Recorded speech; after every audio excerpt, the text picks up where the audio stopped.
Umutungo kamere mu Rwanda, imicungire, imikoreshereze yawo. Turabasuhuje inshuti mudukurikiye. Nk'uko mubimenyereye, uyu ni umwanya tubagezeho ikiganiro umutungo kamere mu Rwanda. Ikiganiro cy'ikigo gishinzwe umutungo kamere mu Rwanda kigamije gusobanurira abantu akamaro k'umutungo kamere n'uburyo wabungwabungwa mu rwego rwo gufata neza umutungo kamere u Rwanda rufite, haba umutungo kamere w'amazi, ubutaka ndetse n'uw'amashyamba. Ku itariki ya 28 z'ukwezi kwa 11 mu mwaka wa 2012, inteko rusange y'umuryango w'abibumbye yemeje ko buri mwaka ku itariki ya 21 z'ukwa gatatu isi yose izajya yizihiza umunsi mpuzamahanga wahariwe amashyamba.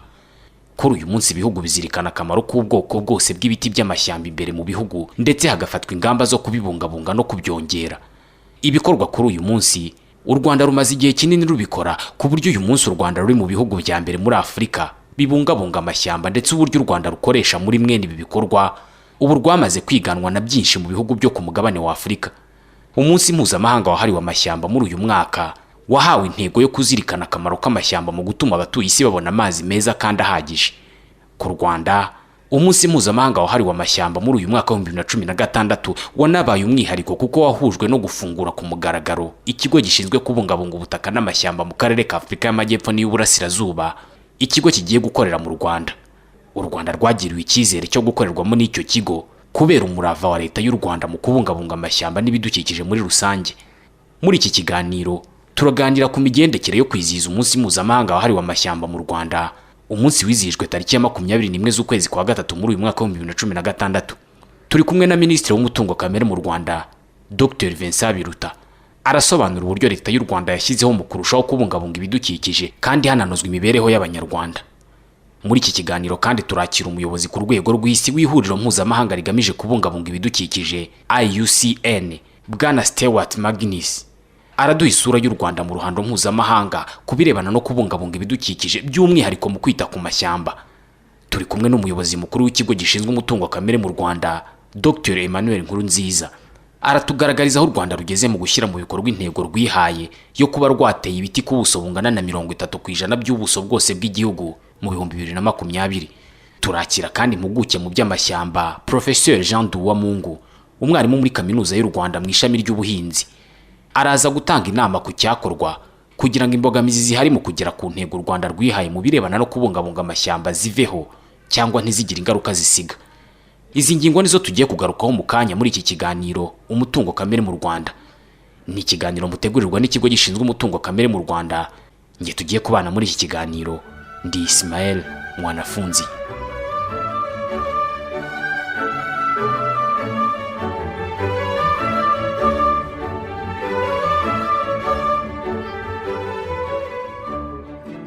Mu Rwanda ibikorwa byo kubungabunga amashyamba bireba buri munyarwanda wese, kuko usibye gushishikarizwa kwita ku biti byatewe, buri muturarwanda wese anasabwa gutera ibiti mu isambu ye, kandi abanyarwanda bamaze kubyumva urebye ubuso bw'igihugu bumaze guterwaho amashyamba. Ibi ntabwo ari ibikorwa bibonwa n'abatuye mu Rwanda gusa, kuko n'abanyamahanga ndetse n'imiryango mpuzamahanga itandukanye uyu munsi bashimira u Rwanda. Ku itariki ya 21 z'ukwezi kwa gatatu muri uyu mwaka wa 2016, ubwo u Rwanda rwifatanyaga n'isi yose mu kwizihiza umunsi mpuzamahanga wahariwe amashyamba, umuyobozi ku rwego rw'isi w'ihuriro mpuzamahanga rigamije kubungabunga ibidukikije, Bwana Stewart Magnus, wari wifatanije n'u Rwanda mu kwizihiza uyu munsi ndetse no gutangiza ku mugaragaro ikigo gishinzwe kubungabunga ubutaka n'amashyamba mu karere ka Afurika y'Amajyepfo n'Iburasirazuba, yabwiye abari bitabiriye uyu muhango ko uyu munsi u Rwanda ari icyitegererezo ku bihugu byinshi by'isi mu birebana no kubungabunga amashyamba no guhangana n'ingaruka z'iyangirika ryayo. Rwanda has shown real global leadership in stepping up to this challenge. U Rwanda rwabaye intangarugero ku rwego rw'isi mu guhangana n'ibibazo birebana n'ibidukikije. Mu 2011 u Rwanda rwafashe umwanya mwiza w'umuryango w'abibumbye ubwo hatangizwaga umunsi mpuzamahanga w'amashyamba, ubwo rwanatangazaga gahunda yo gusubiranya ahantu hose amashyamba yangijwe bitarenze mu 2020. Kuva iki gihe u Rwanda rwatangije gahunda zitandukanye mu turere tw'igihugu. U Rwanda kandi rukomeje kuba icyitegererezo mpuzamahanga mu gufata neza ubutaka n'amashyamba. Amagenzura yo kwita ku butaka n'amashyamba amashyamba agenderwaho mu buryo buhoraho kandi uburyo bwakoreshejwe hano uyu munsi bukoreshwa mu bindi bihugu birenga 20 n'imiryango mpuzamahanga y'iterambere hirya no hino ku isi. U Rwanda rumaze kuba intangarugero ku rwego rw'isi mu guhangana n'ibibazo bishingiye ku bidukikije. Ibi bikorwa by'intangarugero by'u Rwanda nibyo byatumye ubwo iri huriro mpuzamahanga mu kubungabunga ibidukikije ryashakaga igihugu cyashyirwamo ikigo gishinzwe kubungabunga ubutaka n'amashyamba muri Afurika y'Amajyepfo n'Iburasirazuba hatoranywa u Rwanda ngo abe ari rwo rwakira iki kigo. Ntabwo ihuriro mpuzamahanga ryo kurengera ibidukikije ari ryo ryonyine ribona akazi gakomeye kakozwe n'u Rwanda mu kurengera ibidukikije, kuko n'abandi bafatanyabikorwa b'u Rwanda kuri iyi ngingo bashimira intambwe inzego zishinzwe kubungabunga ibidukikije mu gihugu zimaze gutera.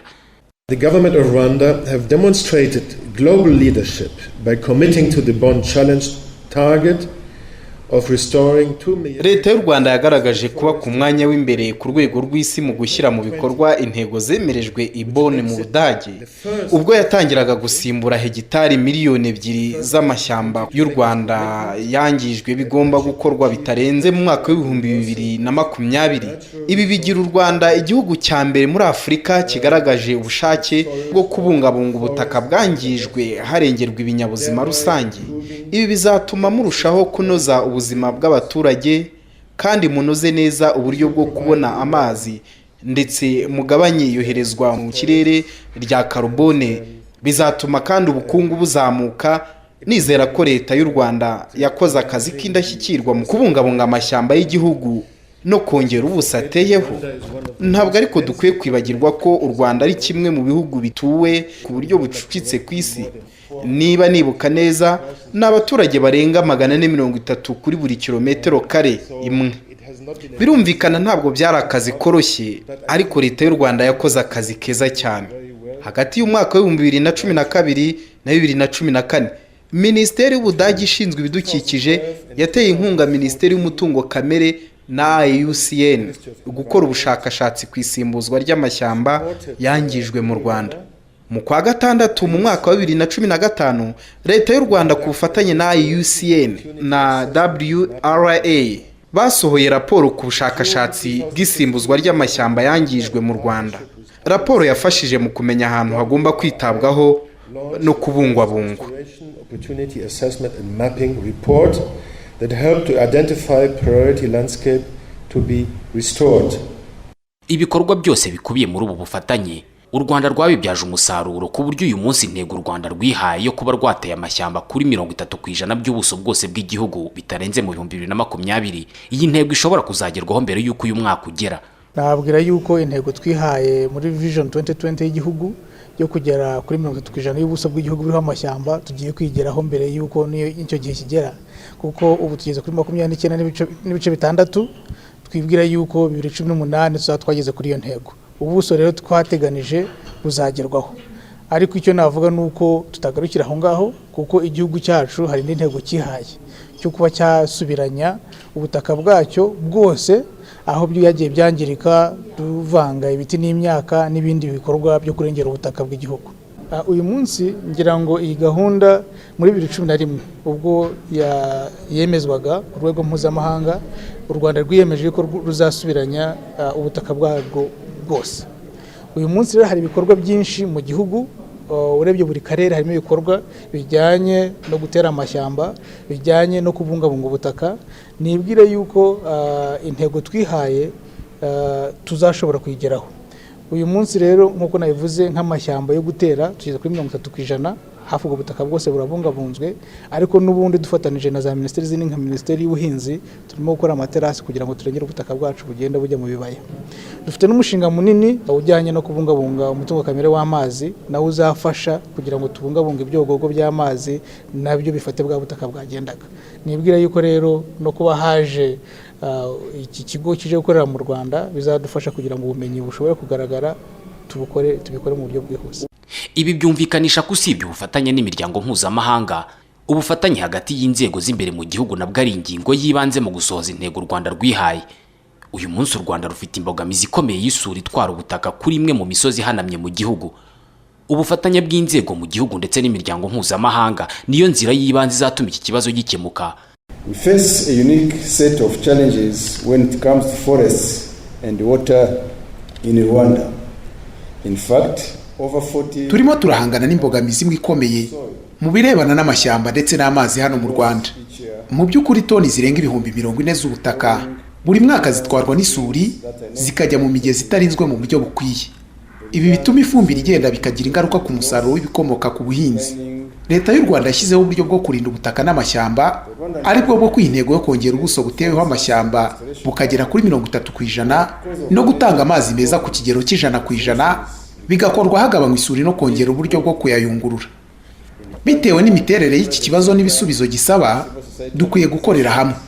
Hakenewe ubufatanye n'abikorera ndetse n'imiryango ibeshejweho n'amashyamba, ibyo bigakorwa ariko bijyana n'ubushakashatsi hirya no hino ku isi. Ubuhinzi bw'amashyamba ni kimwe mu byiciro bikeneye gukorana n'abaturage mu rwego rwo kongera amashyamba, kongera ingamba zo kurinda ubutaka ndetse no kuzamura umusaruro w'ubuhinzi. Tuzi ko mu birebana n'ibidukikije dushobora kugera kuri byinshi dufatanyije. Kubera iyo mpamvu rero ndahamagarira buri wese gutekereza uburyo twageza imikoranire yacu ku rundi rwego. Therefore, I encourage everyone to think about how we can take our cooperation to the next level. Niba u Rwanda rumaze gutera intambwe ishimishije mu kubungabunga amashyamba rukoresha ubufatanye, ni ingingo ishimangira ko ubufatanye Minisitiri yashimangiraga inzego zibishinzwe n'izibushyiramo ingufu nta kabuza icyerekezo u Rwanda rwihaye kizagerwaho. Gusa ubufatanye bwonyine si bwo bukenewe mu kongera ingano y'amashyamba n'umusaruro uyakomokaho mu gihugu. Amashyamba dufite ntabwo mu by'ukuri arahaza, ariko tugerageje kuyafata neza nk'ubwo buso 30 tubigejeho, noneho n'ubuhari bwose tukafata neza kandi abaturage bose bakabigiramo uruhare, ndumva yashobora kuduhaza mu by'ukuri. Kandi hari n'ikindi ko cyane cyane nk'ubu akenshi bakunda kuyatemamwo ibiti byo gucana, cyane cyane amakara. Buriya amakara amara amashyamba kurusha ibyo gucana ibicanwa byo ntago bimara mbese amashyamba cyane, kuko akenshi usanga bagenda mu giturage bafata nk'uduti dutoya twumye mu mashyamba akaba ari two bakoresha.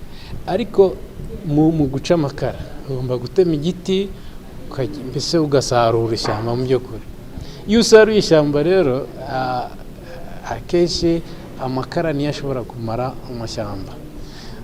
Ku buryo rero hari hakwiye no kuboneka nk'uburyo bwo gukoresha bwo gucana gukora amakara ku buryo buri efficient, ugomba gukoresha uburyo bugabanya mbese butari bwabo ni bwa gakondo. Uburyo bwa gakondo bwo gukora amakara hatakara ibintu byinshi, ugasanga wenda nka toni imwe yagombye kubyara nk'amakara nk'imifuka 100, noneho kugira ngo toni y'ibiti ibyare imifuka 100 ikabyara wenda nk'imifuka 20. Ku buryo rero abaturage cyangwa se baca amakara nabo bagombye kwigishwa neza uburyo mbese bwiza bwo gukora amakara, noneho ibicanwa mbese hakabaho uburyo bwo kugabanya ibicanwa, hakabaho n'uburyo bwo gukora neza amakara kugira ngo agabanye ibiti bitemwa bibe bikeya kurusha ibitemwa ubu ngubu, kubera ko bakoresha uburyo bwa gakondo bwo guca amakara. Ibi biri mu nshingano z'abanyarwanda bose muri rusange. Uyu munsi 1/3 cy'ubuso bwose bw'isi buteyeho amashyamba, ariko hirya no hino mu isi haracyagaragara ibura ry'imvura ndetse hari n'izindi ngaruka zose zishingiye ku buke bw'amashyamba, bitewe n'uko nubwo mu isi hari amashyamba menshi ariko ntabwo asaranganijwe mu buryo bungana. Hakurikijwe intego yashyizweho mu kwizihiza umunsi mpuzamahanga wahariwe amashyamba muri uyu mwaka, bigaragara ko umurimo amashyamba akora urenze uw'abantu batekereza kenshi. Buri wese rero ahamagarirwa kubungabunga amashyamba yumva ko ari we wikorera, kuko ingaruka z'iyangirika ryayo zitarobanura uwo zigeraho. Nshuti bakunzi twabanye muri iki kiganiro, reka iki uyu munsi tugisubikira aha. Mbibutsa ko iki ari ikiganiro umutungo kamere mu Rwanda, ikiganiro mutegurirwa n'ikigo gishinzwe umutungo kamere mu Rwanda. Ushobora kandi kudusura ku rubuga rwacu rwa internet kuri wa3rnra.rwa.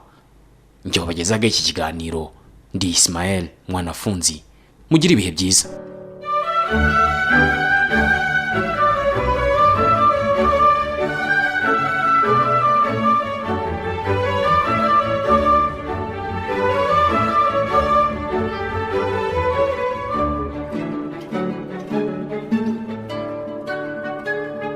Umutungo kamere mu Rwanda, imicungire, imikoreshereze yawo